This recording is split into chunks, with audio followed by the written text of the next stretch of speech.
Take a look at the starting lineup, the verbal starting lineup for Tennessee here. Kason Boer, the left fielder, will lead things off, followed by the first baseman Ryan Newell. Nolan Brown, the pitcher, will bat third, followed by Gabe Shepler, the catcher, batting fourth. Batting fifth is the third baseman Tanner Jackson. Hutch Weaver in center field, batting sixth. Batting seventh, the shortstop Ryan Pearson. The right fielder is Will Drucey. He's batting eighth. And at second base, the first baseman William Satinoff. And on the mound for Sylacauga, Alabama, is the big right-hander, Micah Griffith. Easily the biggest young man out on the field here for this evening finale.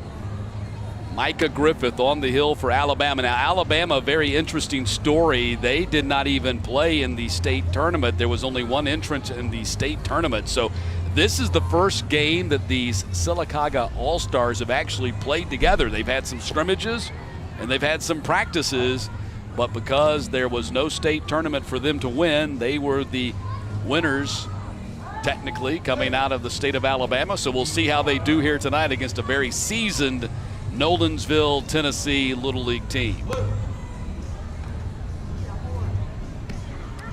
Nolensville survived their big rivalry with Goodlettsville, Tennessee in the district championship game.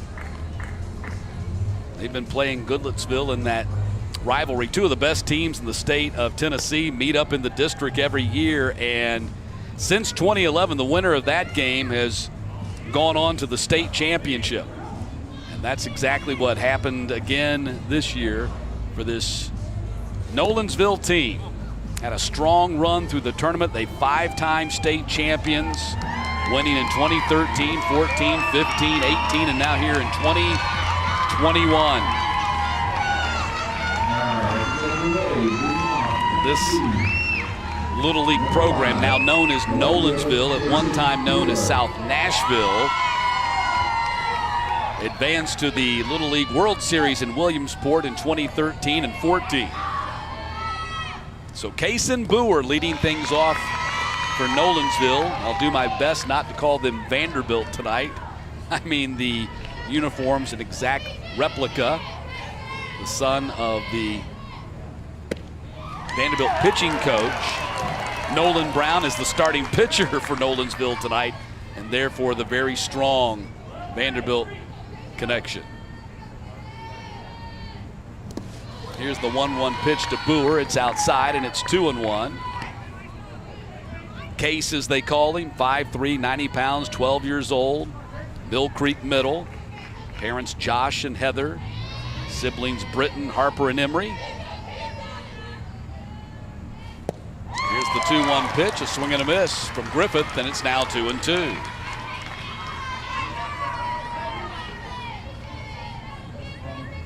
Alabama has sent 8 teams to the Little League World Series, the last being Phoenix City back in 1999.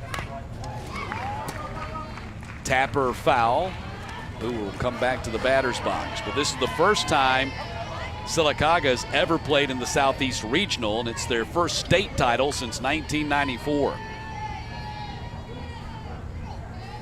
2 balls and 2 strikes to Case Boer.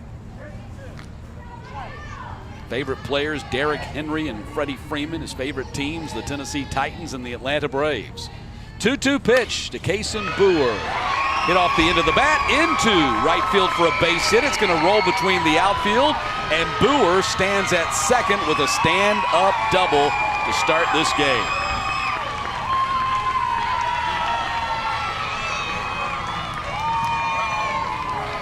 So a great start for Nolensville, as that ball split the right and center fielder, and an easy stand-up double for Kason Boer. Here's number 2, Ryan Newell, the first baseman.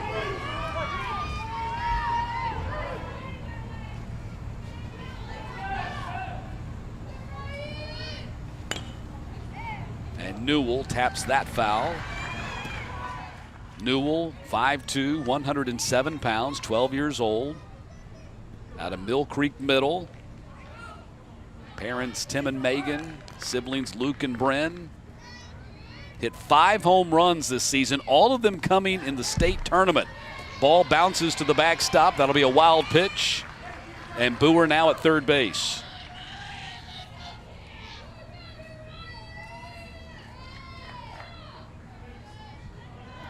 So immediately, Nolensville, a great scoring opportunity here in the top of the first.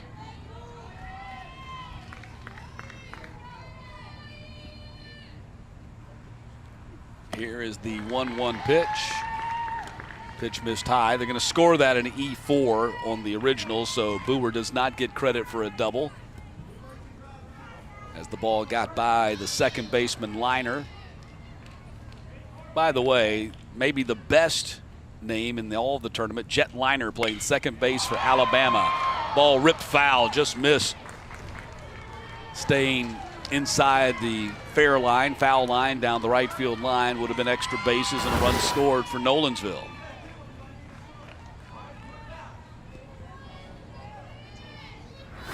And if he puts that thing down in that corner, he might have a shot at an inside the park home run in this ballpark. A lot of foul territory down there for that ball to get down and rattle around in the corner.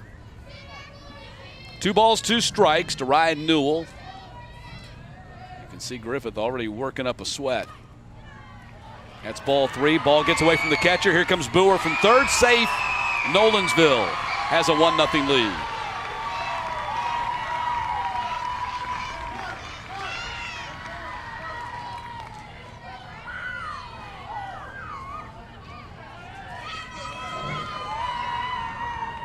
So first batter, run scored here for Nolensville. And the count 3-2 to the second batter, Newell.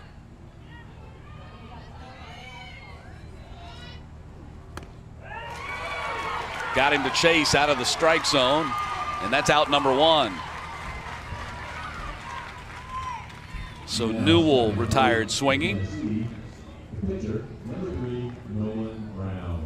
Here's the pitcher, Nolan Brown. One of the things that's going to strike you about this Nolensville team is the number of left-handed bats they have. We haven't seen a lot of that in the tournament out of the first 6 teams that we've seen play today, but you'll see it a lot from this Nolensville team.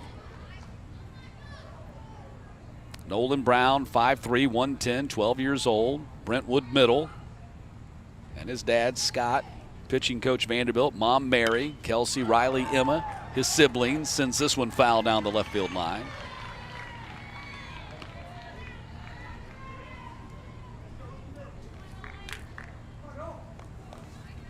Favorite player, Bryce Harper. Favorite team, naturally, dad's employer, the Vanderbilt Commodores. Pitch missed inside, 2-1. Says the coolest place he's ever been is Omaha. And I guess the way he's seen Omaha, he's experienced an Omaha that not many of us would ever quite experience.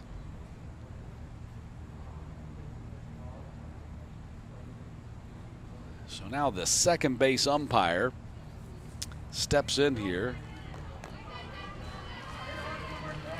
to rub up the baseball a little bit.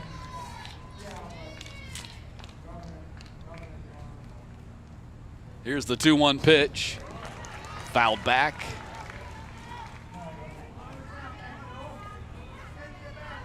Eddie Smith, our second base umpire. Harold Brannon working the third base bag. Michael Grossman over at first, and Jonathan Hagan, home plate umpire for this finale here, day 1. 4 first-round games in the books. 2-2 pitch.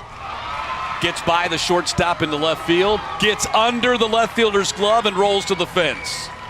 Let's see if Nolan Brown can circle the bases. He's getting waved, gets the stop sign. Ball gets away, but not far enough, and he's going to stop at third. So Nolan Brown now at third base. I would guess hit and an error on that play.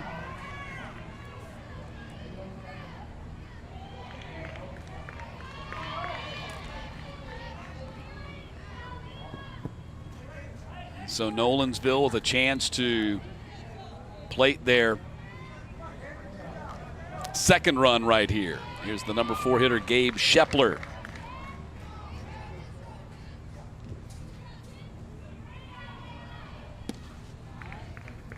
Pitch missed outside.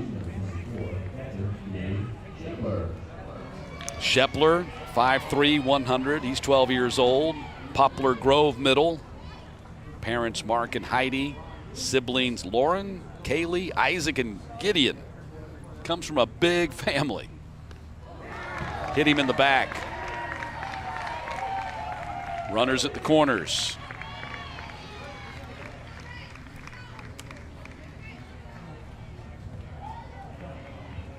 Next batter for Tennessee, third baseman, number 21.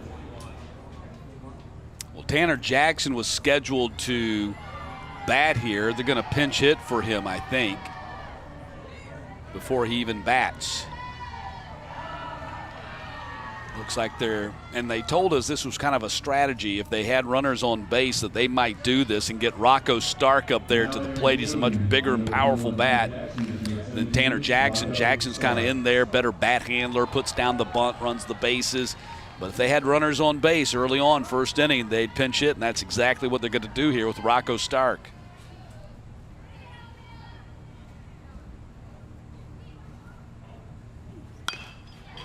Rocco taps it on the infield. Third baseman, no play at second. Everybody's safe. Run scored. It's 2-0.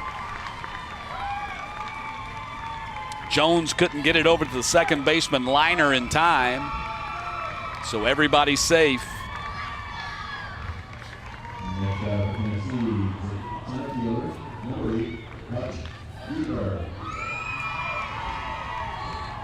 And here's Hutch Weaver, the center fielder, another left-handed bat in this Tennessee lineup.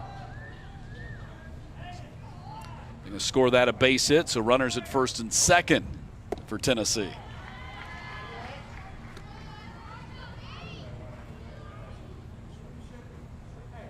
So Nolensville, Tennessee, already putting the pressure on Sylacauga here in the top half of the first.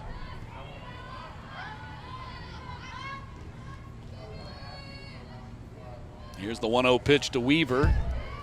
Goes to the backstop. Everybody's going to advance 60. So now 2 runners in scoring position for Tennessee.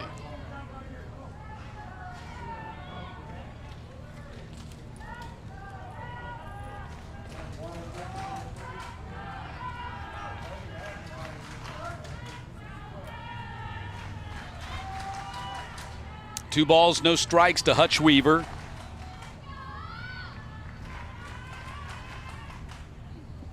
Two-0 pitch, swing and a miss, and it's 2-1.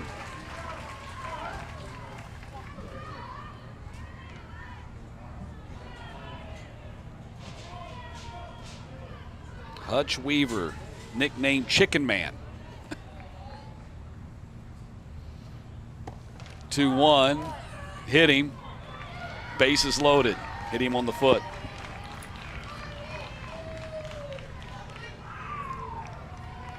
So bases loaded here for Tennessee in the first, and 2 runs already in. Now 7 to plate for Tennessee. The shortstop, number 7. Here's the shortstop, Ryan Pearson, number 7, out of Pearson Academy. 5'4", 115, 12 years old. Andrew and Jacqueline, his parents. Andrea, Caleb, and Blake, siblings. Pearson takes the pitch outside. Bases loaded for Tennessee. Every batter except for Newell has reached. So that's 5 of the first 6. Here's the 1-0 from Griffith. In there for a strike, and it's 1-1.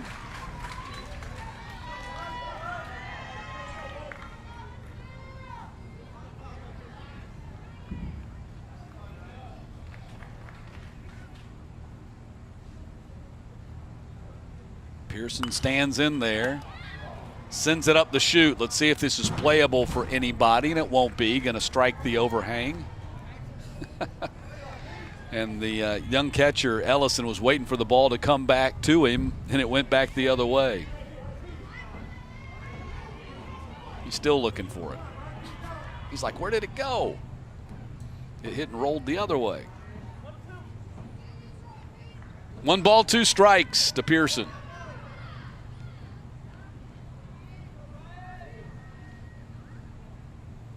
Griffith delivers. Got him. Big strikeout from Micah Griffith. Second strikeout for Griffith in the inning.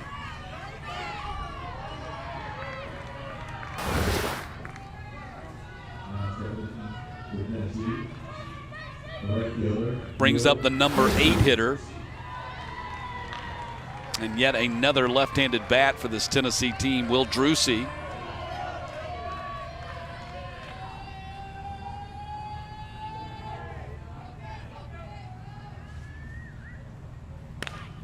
And Drucey taps that foul. Drucey is also their closer, a left-handed submariner. In full confession, when I was talking to their manager, Randy Huth, I said, I don't think I've ever seen a submariner in Little League. But I'm sure before this tournament is over, we're going to get a chance.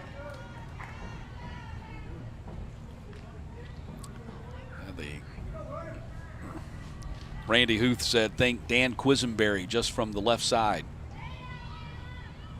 Might remember the late Royals star closer. Ball hits the overhang and comes back and was nearly caught on the ricochet.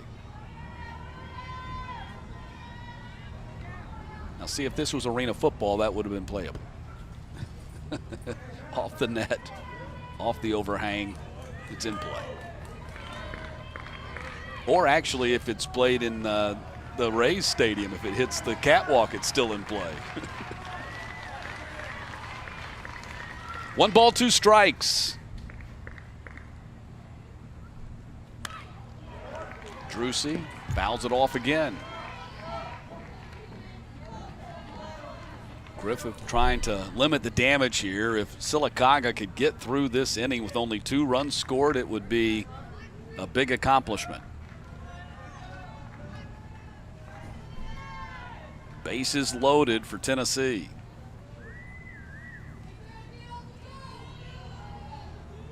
1-2 pitch to Drucey. That's ball 2. A lot of pitches for Griffith here in the first inning. Up to 33 already.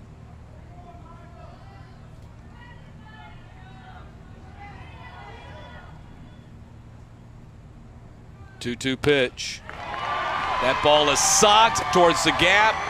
1 run in, 2 going to go to the fence, might clear the bases.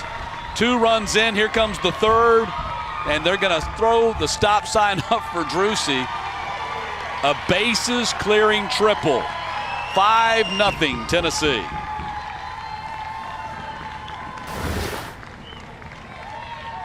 That's the number 8 hitter. Shot it to the gap. They had no chance to run that down all the way to the fence.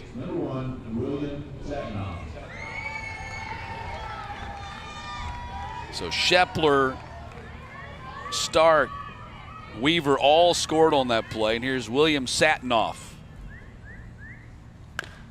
Number 9 hitter. Tapper on the infield. Griffith gets to it, throws to first. High throw. Gets him though. And the inning comes to a close. But a productive top half of the first for Tennessee. Alabama batting for the first time when we get back.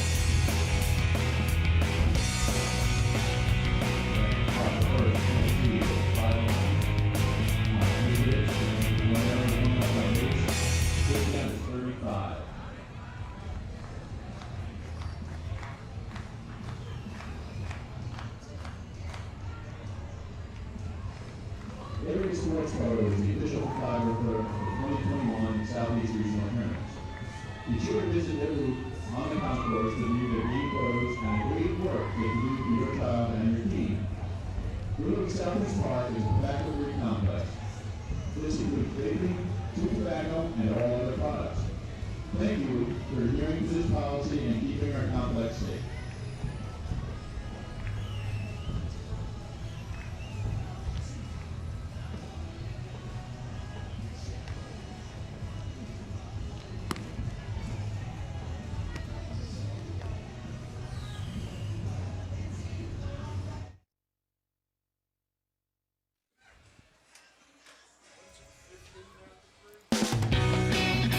back in Warner Robins, Georgia, bottom of the first, and Silicaga's got a lot of work to do.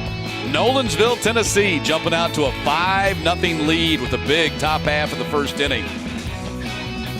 Here's a look at the starting nine for Alabama. The pitcher, Micah Griffith, leading things off, followed by the second baseman, make that third baseman, Sam Jones. Jackson Ellison, the catcher, batting third, followed by Aiden Hernandez, the shortstop, batting fourth. Andrew Mask in left, bats fifth. The number 6 hitter, the second baseman, Jet Liner. Number 7, first baseman Corbett Castleberry, batting eighth. The center fielder, Hayden Burdett. And in right field is Leland Smith. And Nolan Brown, the left-hander. We told you they got a lot of left-handers. There's Nolan Brown on the mound. Favorite book, Diary of a Wimpy Kid, and who doesn't love that series? Nolan Brown on the hill for Nolensville. And Dad Scott, who's witnessed a lot of great baseball games and coached a lot of great baseball players, now watching son pitch in this one. He's Dad, not coach tonight, and looking forward to seeing his son Nolan pitch. And he's been staked to a big 5-run lead. And you think about, all the great pitchers that Scott Brown has worked with in his days as right-hand man with Tim Corbin. Vanderbilt team that got once again to the College World Series final, won the College World Series championship for a second time in 2019, and back in the final this year before losing to Mississippi State in 3 games in Omaha. Bunt attempt by Griffith, and he's out. He was out of the batter's box when the ball struck him in fair play, means he's out. And that's going to draw the manager for Alabama right out of the dugout. Pardon me, not the Alabama manager, but Randy Huth, the manager for Vanderbilt, or Nolensville. I told you I would do it. I told you I would call him Vanderbilt. I was over. It took me until the bottom half of the first to fulfill my promise. So, now batting for Alabama, Griffith, the third baseman, number 31, Sam is Jones. out at the plate. That'll be scored a 2 unassisted. Sam Jones, the third baseman, bats for Alabama.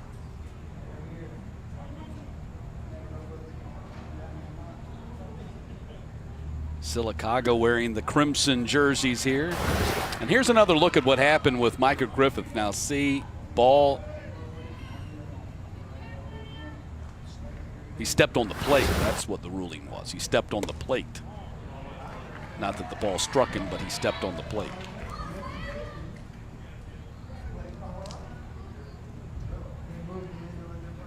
So 2 balls and no strikes to Sam Jones. And there's a strike, 2-1.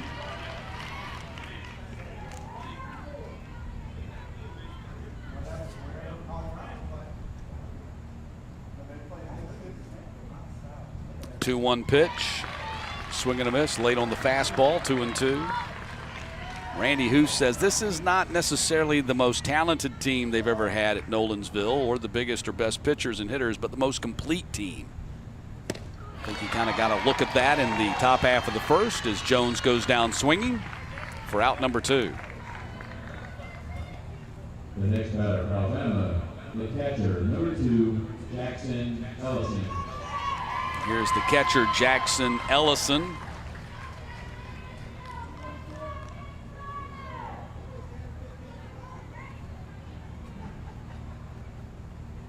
Brown to the plate. Strike number 1. Just now tuning in, North Carolina beat West Virginia 4-3 in our first game today. Ellison behind in the count, 0-2. Then Florida beat Virginia 7-3 in game number 2. Georgia run-ruled South Carolina 10-0 in 5 innings in game number 3. Here's the 0-2 pitch. Got him on 3 pitches. Nolan Brown with back-to-back strikeouts to end the first. We'll head to the second. Tennessee on top, 5-0.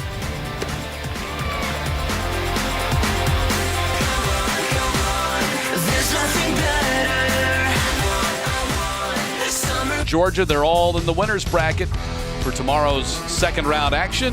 South Carolina, Virginia, and West Virginia in the loser's bracket. Winner of this game plays Georgia at 7 o'clock tomorrow night, and the loser of this game plays South Carolina at 1 o'clock tomorrow afternoon.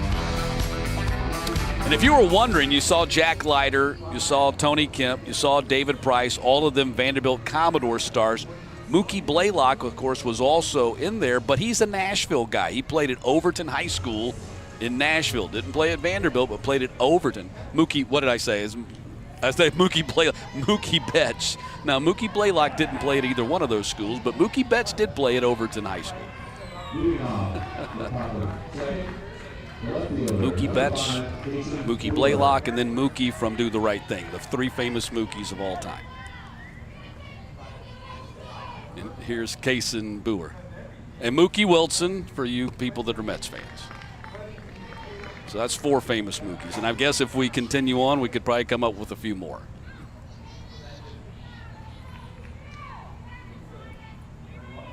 So Boer at the plate. Batting for the second time. The count is 2-0.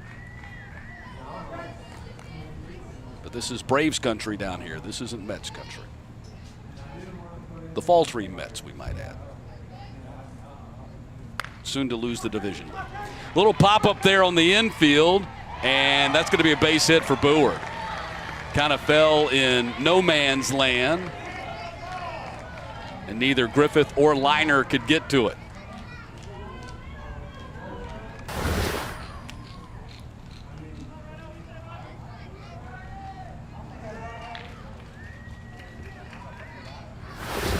So Boer aboard.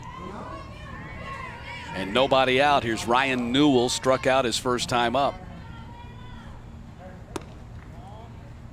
Now box for Tennessee. First baseman, number 2, Ryan Newell. So 1 ball, no strikes to Ryan Newell. Favorite players, Deion Sanders, Bryce Harper. Ball hit, hot shot, second baseman. Liner picks it up, throws to second, gets the out there.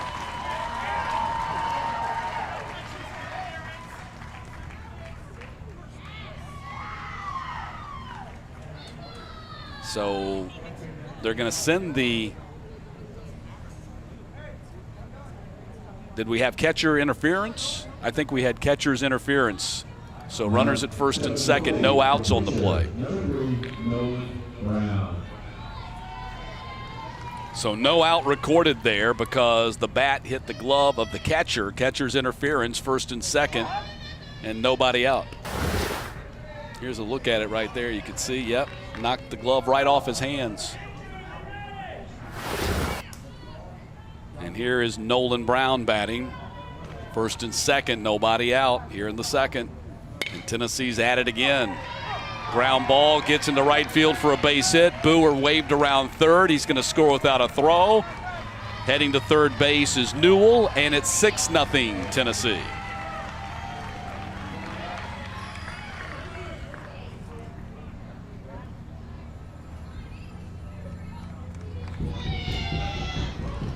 And we'll have a pinch runner for Nolan Brown. And that'll be number 9, Mateo Bruzis. So Bruzis is going to run. Running for the pitcher, Nolan Brown, get him off the bases. So they don't have to run around the bases and go back out there and pitch. Runners at the corners. Shepler at the plate. Swing and a miss. There goes the runner from first, and that'll be a stolen base for Bruzis.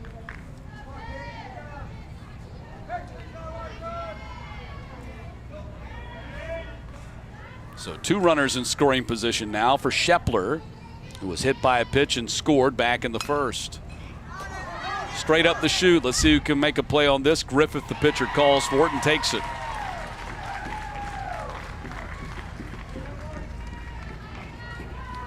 So 1 down in the inning. And now Tanner Jackson. Now stepping in the box is third baseman, number 21, Tanner Jackson. Rocco Stark batted in this spot in the first inning and got a single.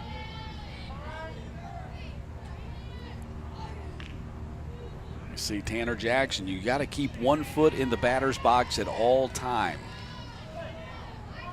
So when you call time, you got to keep 1 foot in. It's ball 1. Nice backhanded stab by Ellison, the catcher, to keep it from going to the backstop. 45 pitches here for Griffith.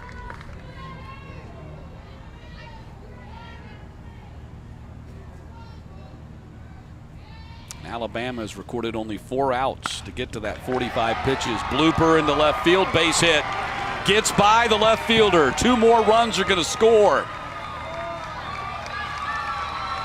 And Jackson pulls in the second, knocks in 2 runs. It's 8-0 Tennessee.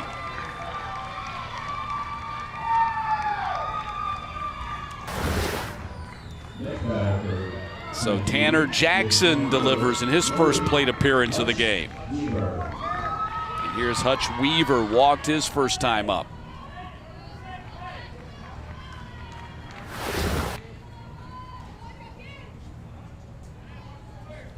So they're going to score that a single and an E7 on the play. And there's a strike to Weaver.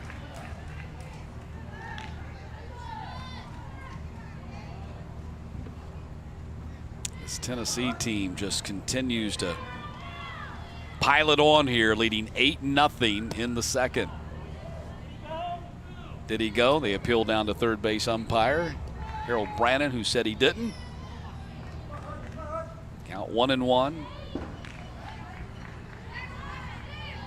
Nolensville Little League had some notables working in it there. Former Major League outfielder Colby Rasmus coached T-ball this year. And he was part of the 1999 Phoenix City World Championship team. Ball hit to the left fielder. He can't come up with it.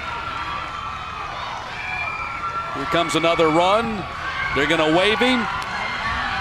And he's going to circle the bases and score. Weaver knocks in 1 and scores himself. It is 10-0 Tennessee.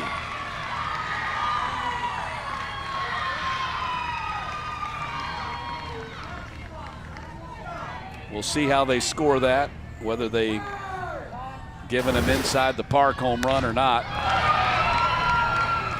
Tough play for the left fielder out there, just couldn't come up with it and went all the way to the fence.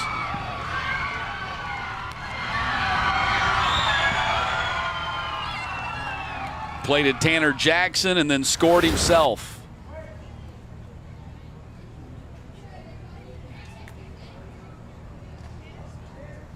So they're going to score that an error on the left fielder, Mask.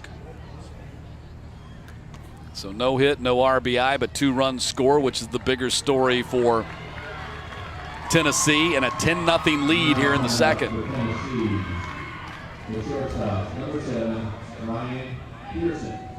So Ryan Pearson stands in, base is empty.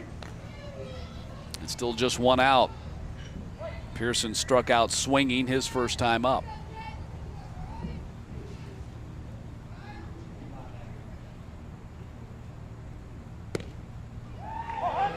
Here's strike 1 to Pearson.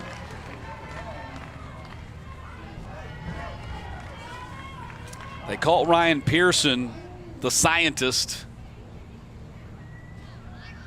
He's the smart guy on the team. Not that he's the only smart guy on the team, but he's a whiz at chess, studies Latin, operates his own ham radio station with his dad and his brother. He even has the scientist spectacles to make it official. Here's the 1-1 pitch. Into center field. That'll be a base hit for Dr. Pearson.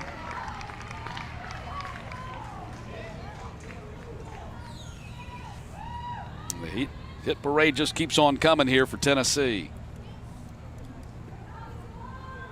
So Pearson aboard, And Will Druzy, who had a bases clearing 3-run double, 3-run triple his last time up, stands in. Will Druzy, number 15, now plate.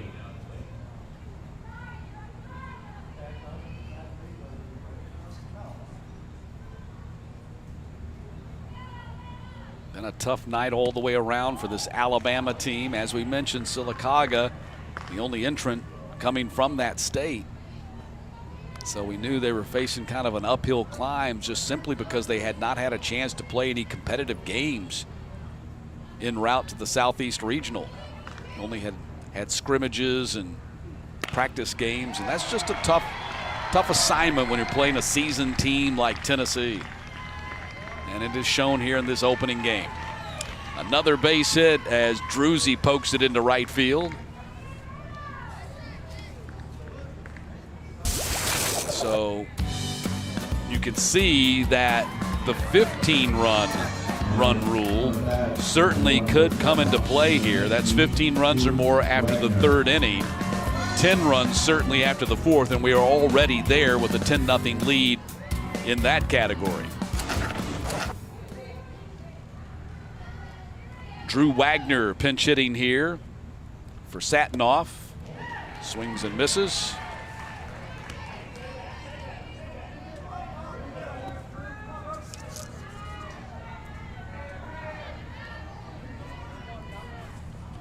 This is the 2nd consecutive inning that Tennessee has sent 9 men to the plate.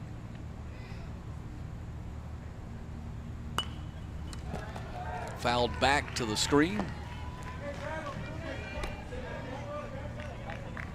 4 more games coming up tomorrow. We start bright and early, 10 a.m. Second round, our first elimination game. West Virginia will take on Virginia. Chance to see Surf Guerra again, who clubbed a monstrous homer, the first batter of this tournament. Crushed one over the left field wall. Can his team stay alive, or can Virginia fight back from their 7-3 loss to Florida and stay in the field? Here's the 1-2 pitch from Griffith. That ball is stroked into center field. Another base hit. Going to wave the runner around third. He's going to score without a throw. 11-0 as Pearson touches the plate. And the carousel continues. First and second for Tennessee again, as Wagner comes through with an RBI single. Now batting number 5, Casey Brewer, is number 9, Mateo Bruzzi. Mateo Bruzzi going to bat here for Kason Brewer. Bruzzi pinch ran earlier in this same inning.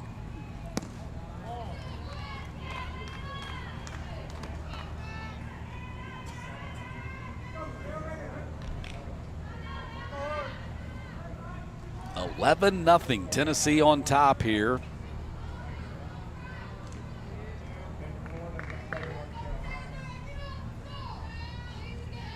Here's the 1-0 pitch. Bruzzi swings and misses, and it's 1-1.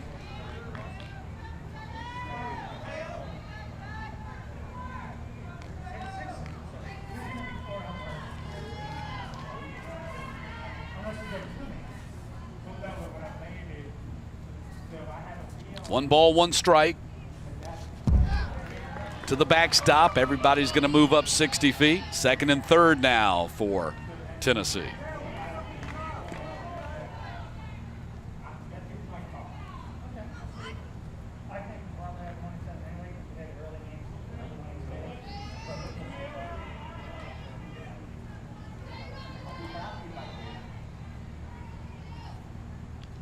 Two balls and a strike.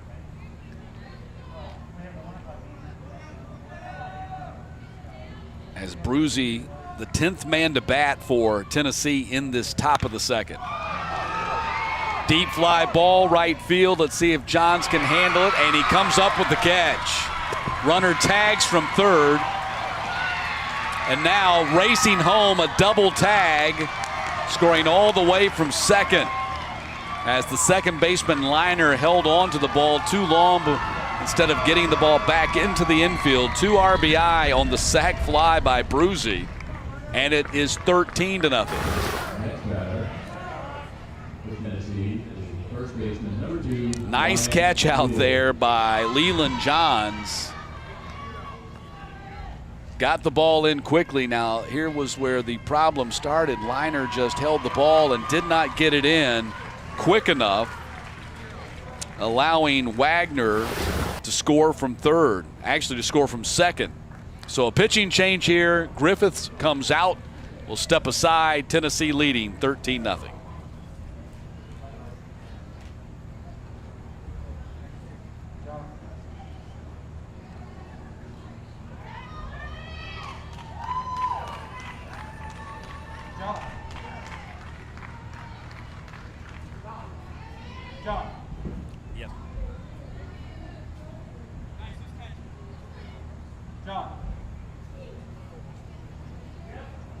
New pitcher number 12, that would be Corbett Castleberry.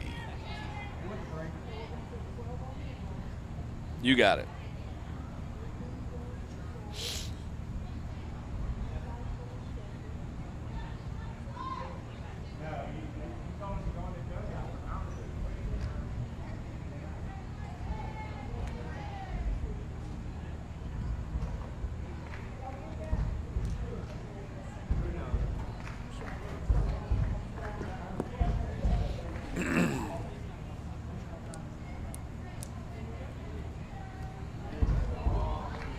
Want to play Little League? It's easy. Visit playlittleleague.org and enter your address to find a Little League program near you.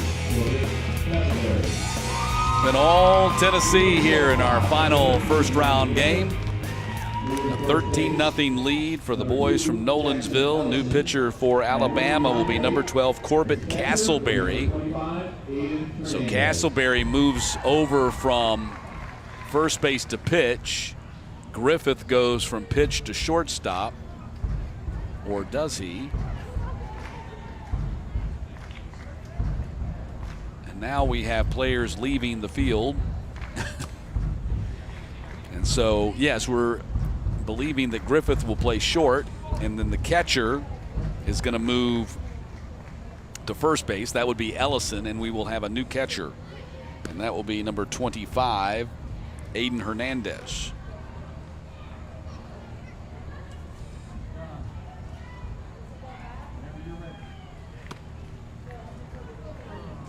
So Castleberry comes on to pitch here for Alabama.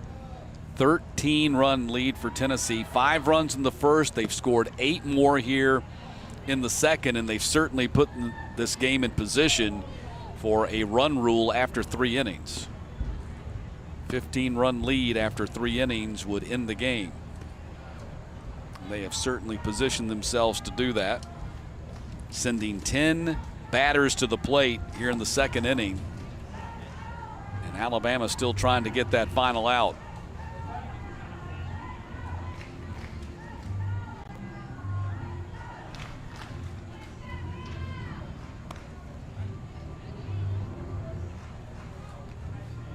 So Tennessee positioned to advance and play Georgia in the winners bracket tomorrow night at 7 o'clock. Those 2 winners brackets games tomorrow at 4 and 7. A lot riding on those. You win that, you don't have to play on Sunday. You go right to Monday. Skip through those, what essentially are quarterfinals on Sunday, 2 games on Sunday. So Tennessee looks like they're headed that way to play Georgia at 7 o'clock tomorrow night. Ball is rifled down the line in left field, but foul. Ryan Newell put a charge in that one.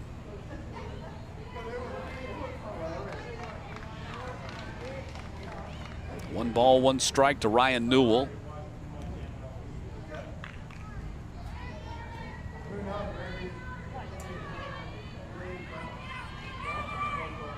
1-1 pitch to center field and going to drop for a base hit. So Newell aboard.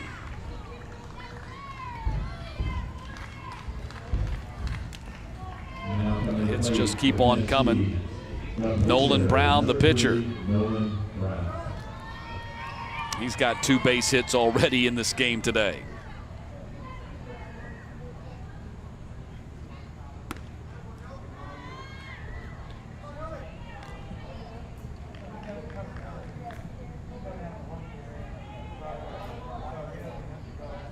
One ball, no strikes to Nolan Brown. Castleberry to the plate. Adds in there for a strike, and it's 1-1. Scott Brown watching. Not all the games turn out to be this easy, but his son firmly in control of this game, having a nice day at the plate, 2 for 2, and the pitcher with a 13-run lead.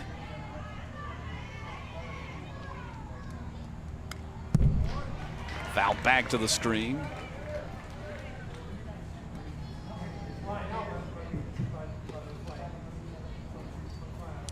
Nolan Brown 2 for 2 with that RBI today.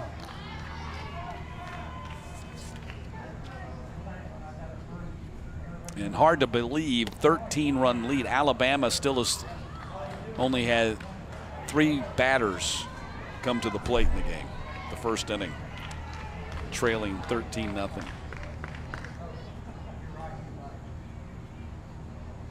Two-two pitch. 3 balls and 2 strikes to Nolan Brown.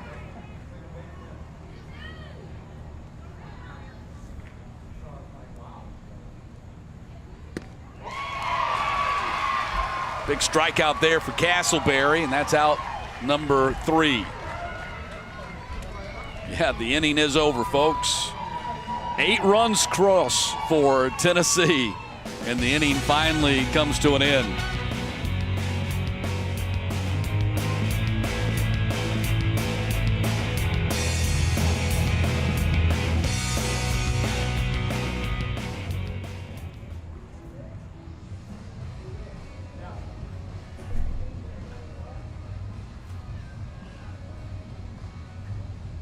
See if they can win, and they do have a 13-0 lead after an inning and a half.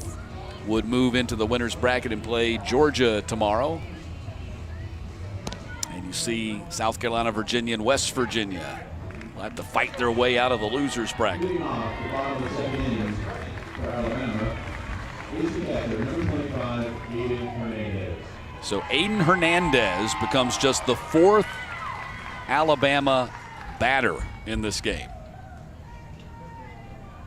And Alabama pitchers have thrown 70 pitches, and this will be the 10th pitch by Nolan Brown, and it's a strike. So changes defensively for Tennessee. Stark now in at 3rd base. Wagner's at 2nd base instead of Statinoff. And Bruzy is in left field. Here's the 0-2 pitch. 3 pitches, and Nolan Brown strikes him out. And then the catcher, Shepler, or Rhodes, who's the new catcher. Rhodes is now in there at catcher. He promptly throws the ball down the right field line. 3 strikeouts for Nolan Brown out of the 4 batters that he's faced. Here's Andrew Mask. Mask swings and misses.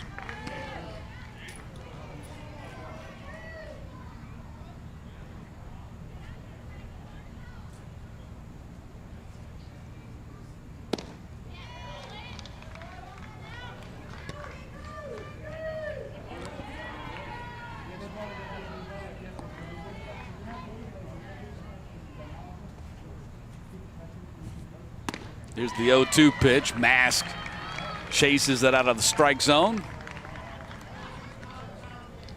4 consecutive strikeouts for Nolan Brown.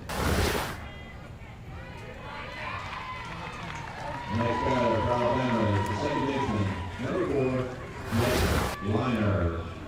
So Nolan Brown at 15 pitches. The way things are rolling right now, there's a good possibility he's going to get this start and get it done in under 30 pitches. If things continue to roll like they have through the first inning and a half. Jetliner batting.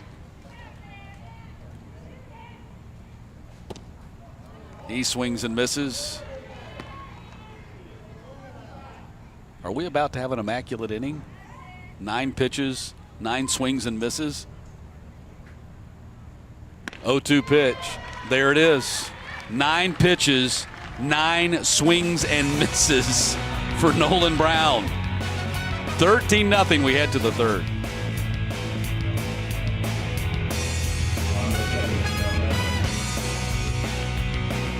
Now he's gone to the mound.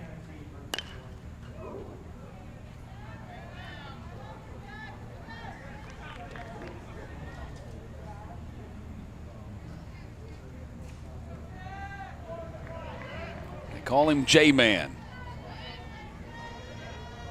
Tough spot to come in right here when your team's down 13 runs. Just throw strikes. 1-1. That was not one of them. 2 balls and a strike.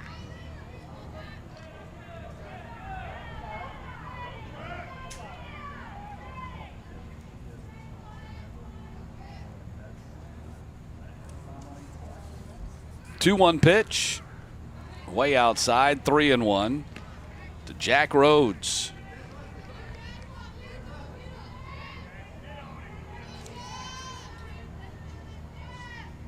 Rhodes, Grassland Elementary, 5'4", 105, 11 years old. He's one of the 2 11-year-olds they have on the roster.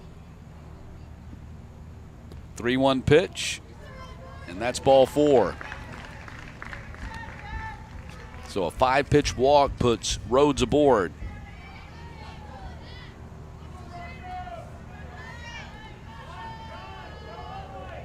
And Rocco Stark gonna bat here. Stark playing third base now.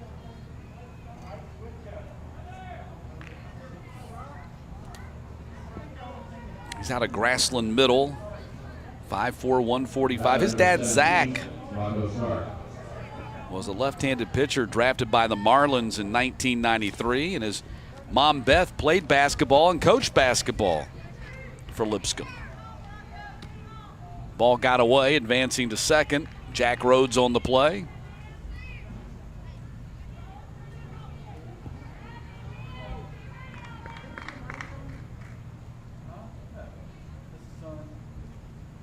So 1 ball and no strikes to Rocco Stark. Ball 2. I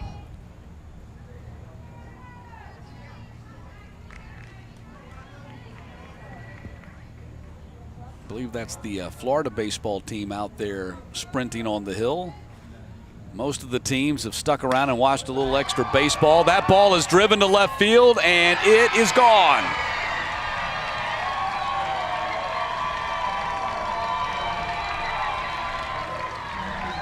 Two-run homer. Rocco Stark. 15-0 Tennessee.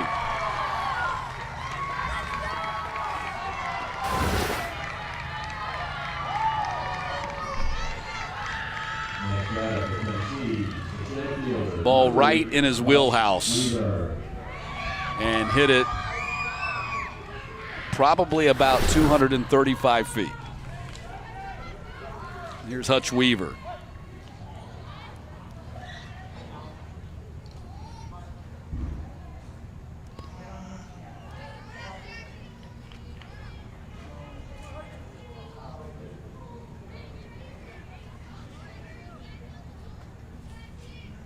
So it appears that both of the winners bracket teams tomorrow night at 7 o'clock will have advanced by run rule. Georgia did that earlier today, beating South Carolina 10-0. Now Tennessee in position to do that with a 15-0 lead here in the third.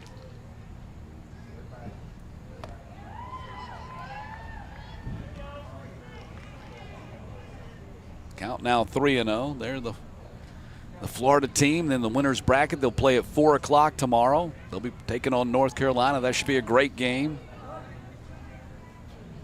North Carolina, Greenville, North Carolina, Palm City, Florida, matching up in the first winner's bracket game tomorrow. Here's the 3-0 pitch. Missed inside, a 4-pitch walk, and Weaver's aboard.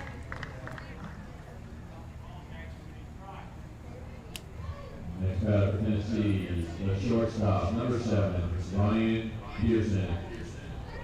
Here's Ryan Pearson.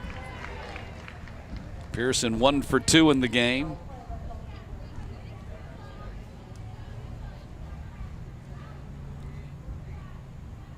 Singled in the second.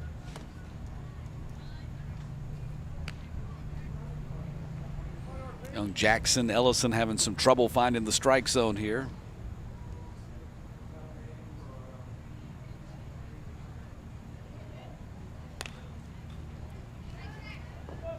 Ball fouled back to the screen.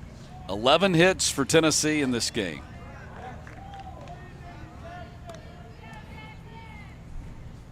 Five runs in the first, 8 in the second, 2 more already here in the third, and still nobody out in this inning.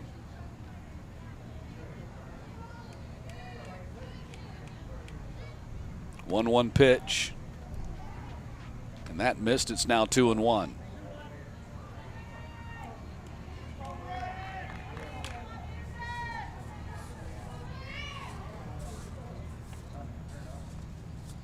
Here's the 2-1 pitch.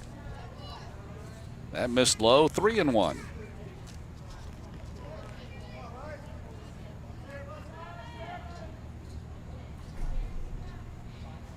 Three balls and a strike. Weaver down at first base. Bounces it up there. Runners at first and second. Want to see some girls with game? Tune in to the excitement of the Little League Softball World Series, August 11th to the 18th, and visit littleleaguesoftball.org for great content, information about starting a softball league and more. So we're just 5 days away from the start of the Little League Softball Championship in Greenville, North Carolina.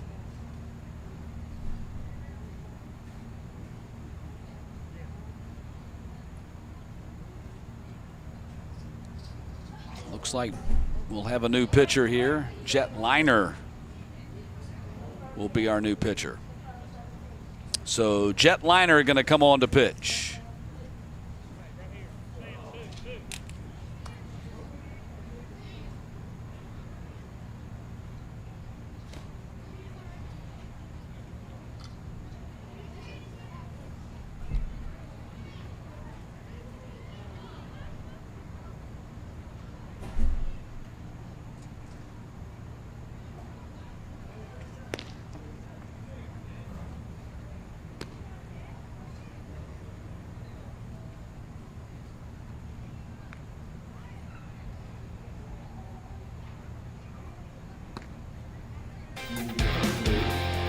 Just 13 days from now, Williamsport, 16 teams from the United States playing for the Little League World Series Championship. A great tournament.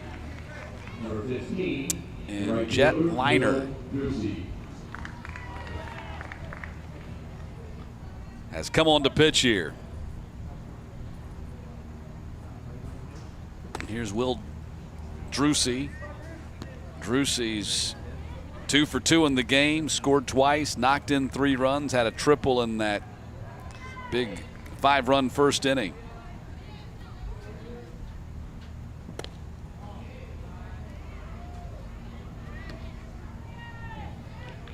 Two balls and no strikes. 15-0 lead for Tennessee.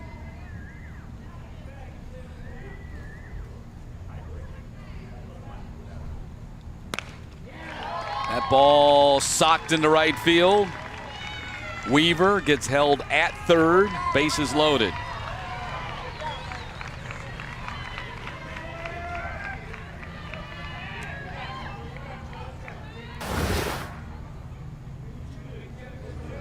And Drew Wagner will bat. RBI single for Wagner when he batted an inning ago, back in the second.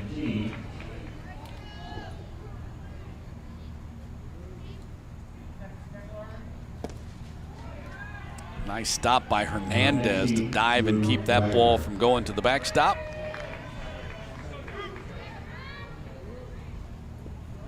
Drucy at first, Pearson at second, Weaver at third. Bases loaded again for this Tennessee team.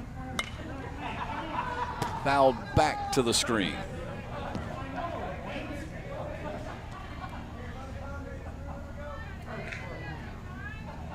One ball, one strike.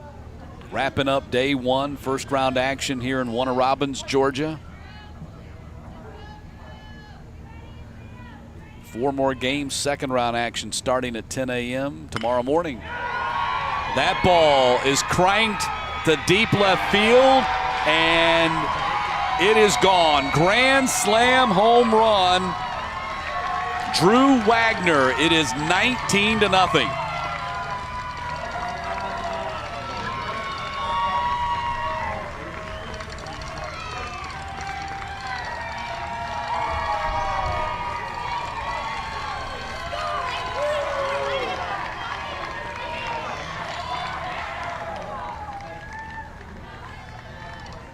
The second home run of the inning for Tennessee following the 2-run homer by Rocco Stark.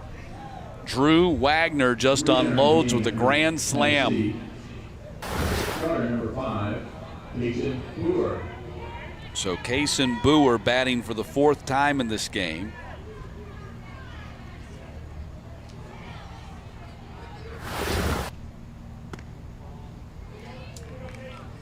Make that the 3rd time in this game. He had a pinch hit for him in that Bruzy pinch hit for him back in the 2nd inning. The 2nd time that his spot came up in the lineup in that inning.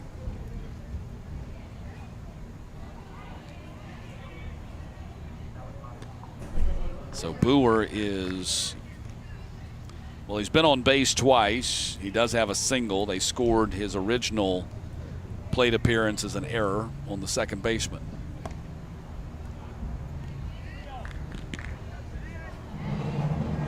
Count is 3-0.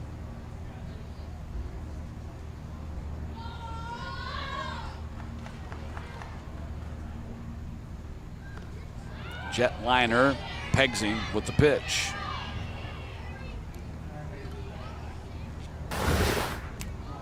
Step back in time a few seconds and see Wagner with the grand slam home run. Now stepping to the plate for Tennessee, the first baseman, number 2, Ryan Newell. Got a good 235-foot home run out there, about 10 feet over that 225 fence. Ryan Newell has a single. Pitch goes behind him.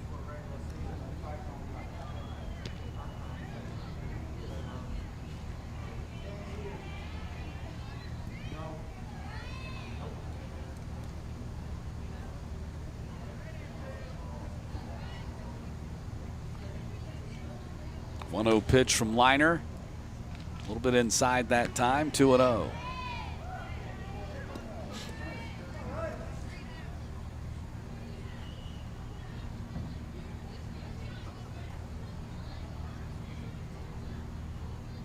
Here's the 2-0 pitch.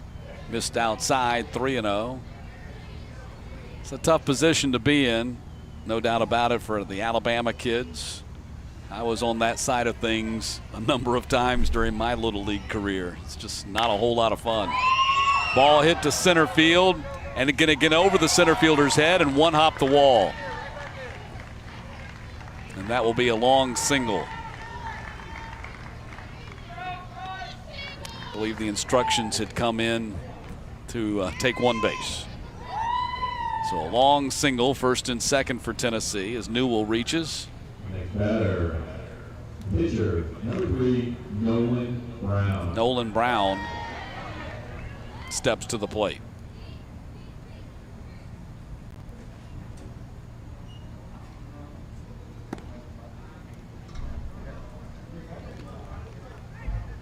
Ball outside, 1-0. 5 in the first, 8 in the second, 6 in the third.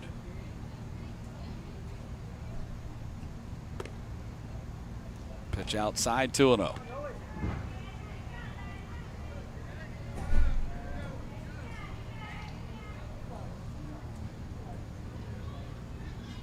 Liner, swing and a miss by Brown.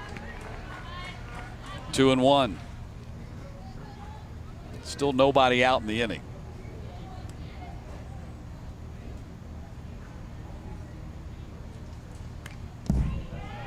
And Brown fouls that one back to the screen.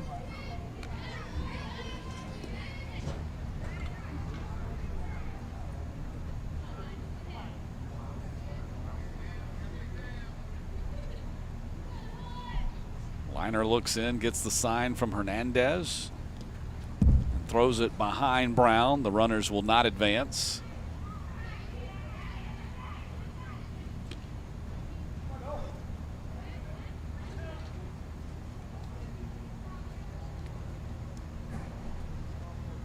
Three balls and 2 strikes.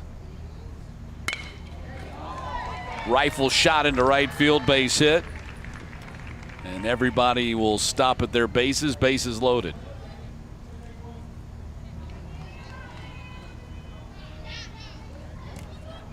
So this is the 3rd consecutive inning that they've batted all the way around.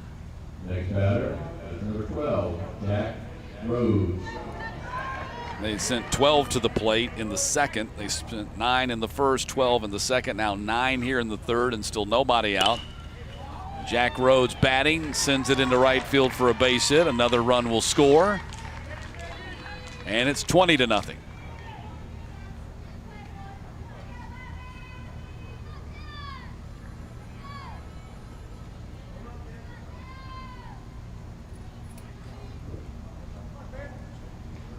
So Rhodes drives in the run with the RBI single.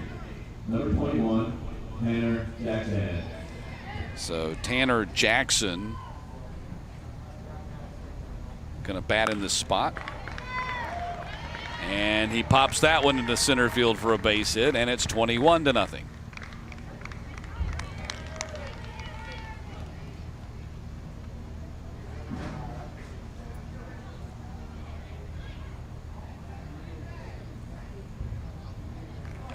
Next batter, center fielder, number 8, Hutch Weaver.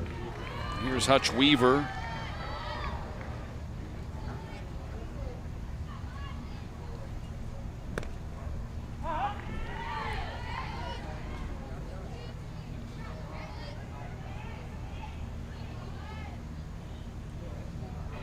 No balls and a strike to Weaver.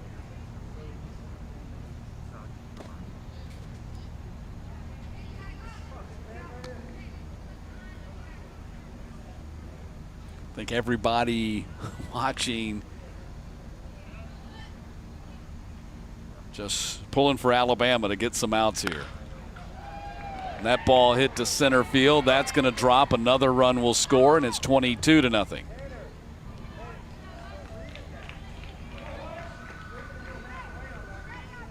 It's tough as a coach to tell your players not to swing and hit the ball. That's what they're supposed to do. Tennessee, shortstop, number 7, Ryan Pearson. And time called by the Alabama coach, and I think they're going to make another pitching change.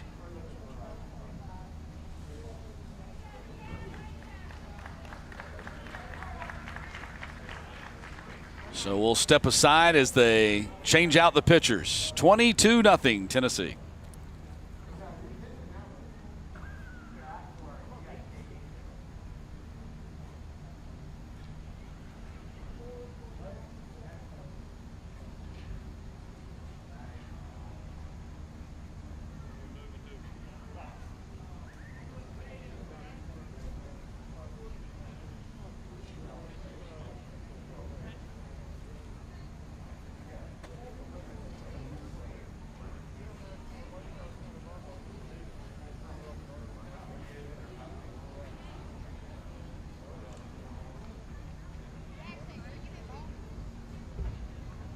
Burdett.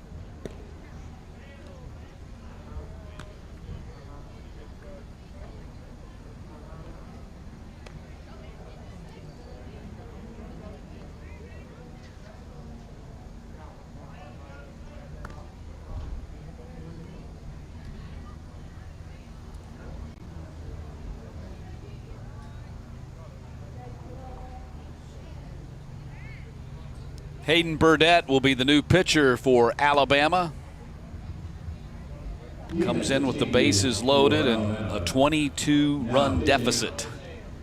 Number 3, Hayden Burdett. So just a tough night all the way around for these little leaguers from Sylacauga, Alabama, playing in the Southeast Regional for the first time ever. Number 10, Leland Smith, center field.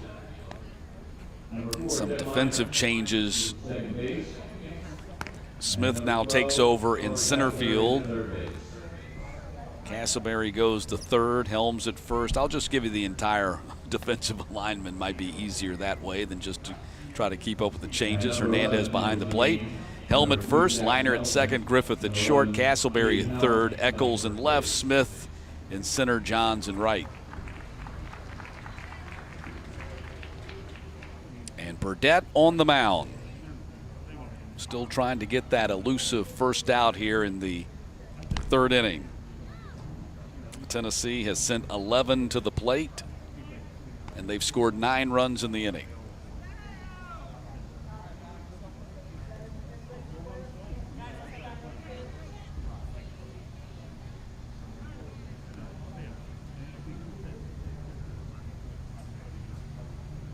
So the runners head back to their respective bases. Here's Ryan Pearson.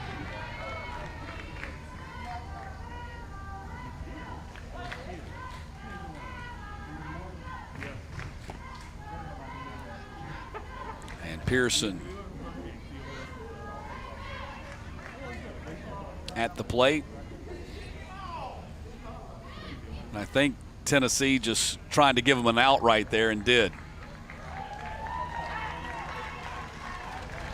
So the base runner was caught off the bag at third base. Looked like it might be a little bit intentional. Tennessee trying to help him out here. Which, you know, in this case, that's the sportsman thing to do. The sportsmanship thing to do is try to help them out and get them back into the dugout so they can bat one last time.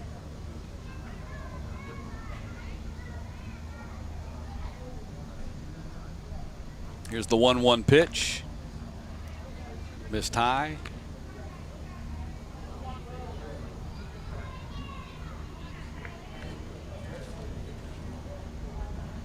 Two balls and a strike to Pearson. Busy day for the shortstop. And quickly becoming a busy night as we approach the 8:30 hour here in the Eastern time zone. Started our baseball at 10 a.m. Eastern. So a good 10 plus hours of baseball in the books already here today in Warner Robins. And more of the same tomorrow.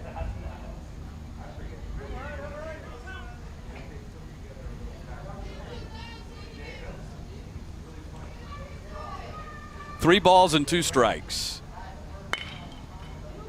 And the ball shot past the third base coach. Had to get out of the way.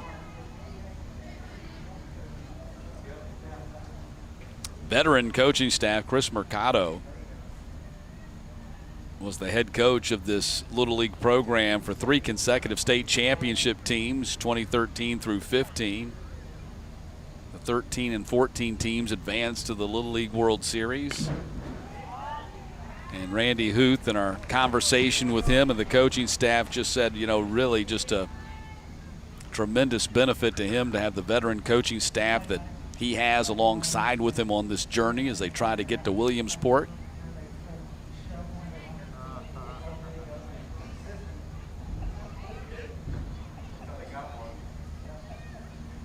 Three balls and 2 strikes.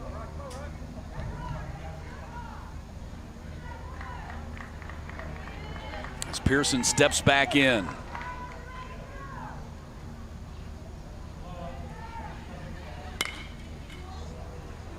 Popped up. Let's see if someone can make a play on this. Griffith over there. The third baseman couldn't get to it. Castleberry tried to make an over-the-shoulder catch.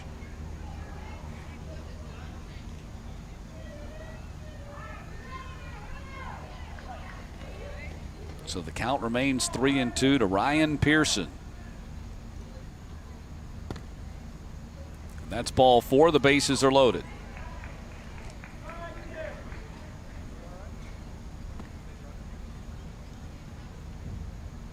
Let's see who will be the batter now for Tennessee. Looks like Druzy will stay in there and bat. Number 15, Will Druzy.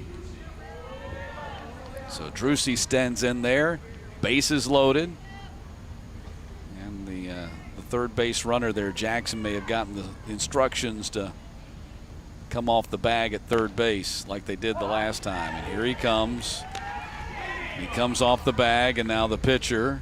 They've got him in the rundown for the second out. So now 2 down in the inning.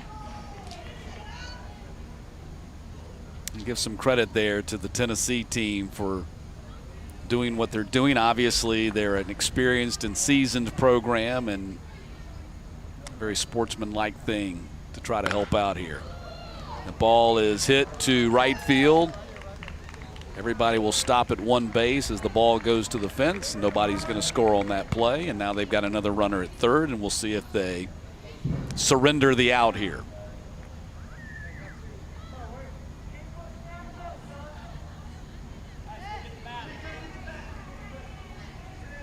So Satinoff now comes back to the plate.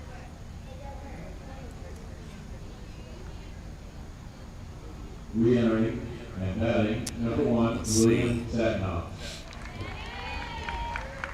I just think it's a really nice thing to do within the context of the game. And now the runner comes off the bag but does not come all the way down the line like they had done before with the 2 previous third base runners.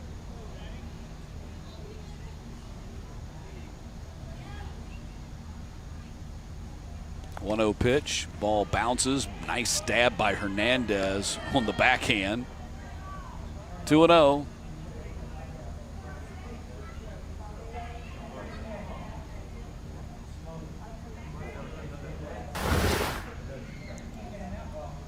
See Hernandez. Nice athletic play behind the plate. And there's a strike. 2-1.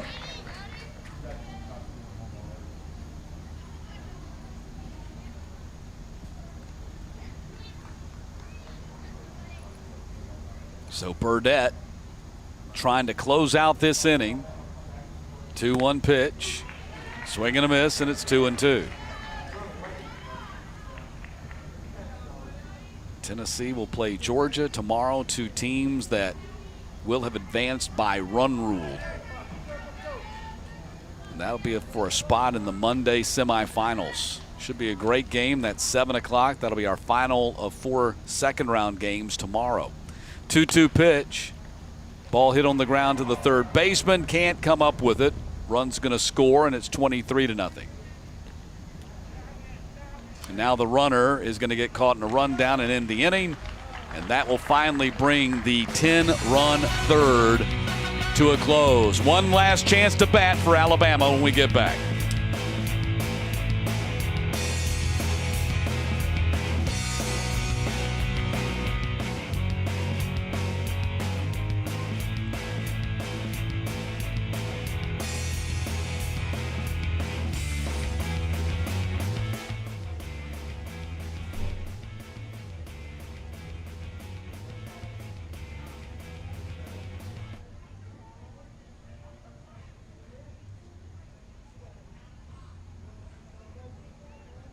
The final at-bat for Alabama in this game. Little League would like to extend a special thank you to its official sponsors like Spectrum and Gatorade, who help to maintain the strength and leadership of the Little League program. Little League would also like to thank its dedicated volunteers who make the program a special experience for millions of children.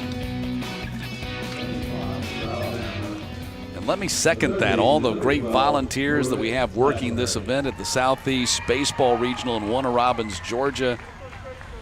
Men and women giving of their time here to make this event possible. It has become an annual tradition here and fixture on the schedule in Central Georgia to have the Southeast Baseball Regional here at this ballpark, as well as the Southeast Softball Regional as well. Castleberry taps that one foul as he leads off the third. Castleberry, Burdett, and Johns due up in the inning.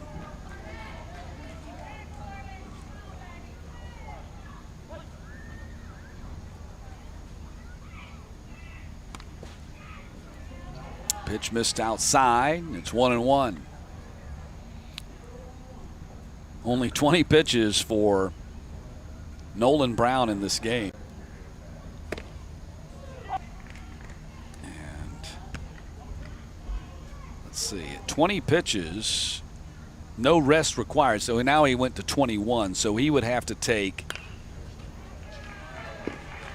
So he cannot pitch tomorrow against Georgia. He would get one calendar day of rest. So if they have to play on Sunday, he would be able to pitch. And there's a look at the graphic right there as he's now at 22 pitches. So he can't pitch tomorrow against Georgia's. Castleberry goes down. Strikeout number 6 in a row for Brown. No doubt Dad would be proud of his performance today, and of course in attendance watching. The batter for Alabama, the pitcher, number 3, Hayden. Here's Hayden Burdett, the pitcher. And strike number 1. But obviously the game like this has been very beneficial for Tennessee in the future tense in regard to being able to use Nolan Brown. They're going to come out of this being able to use him on Sunday or Monday, depending upon when their third game in the tournament will be, if they elect to do that, if they need to do that. Here's the 0-2 pitch, strikes him out. 7 consecutive strikeouts for Nolan Brown, and now Alabama's down to their final batter.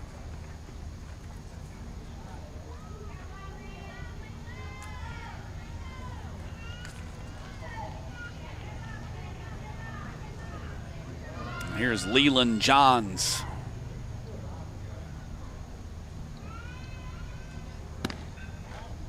Ball 1, a rare pitch that missed the strike zone by Nolan Brown tonight.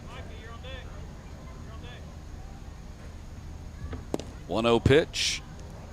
That's 2 in a row. 2-0. Again, our day will start tomorrow at 10 a.m. We'll have West Virginia taking on Virginia in our first elimination game of this 8-team tournament.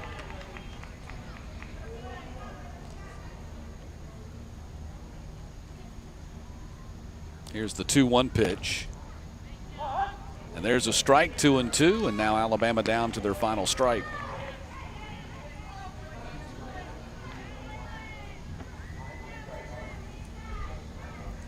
Nolan Brown, swing and a miss, and Tennessee has defeated Alabama by a final score of 23-0. Tennessee plays tomorrow night, 7 o'clock Eastern, against Georgia in the winner's bracket. Alabama will play South Carolina at 1 o'clock tomorrow afternoon.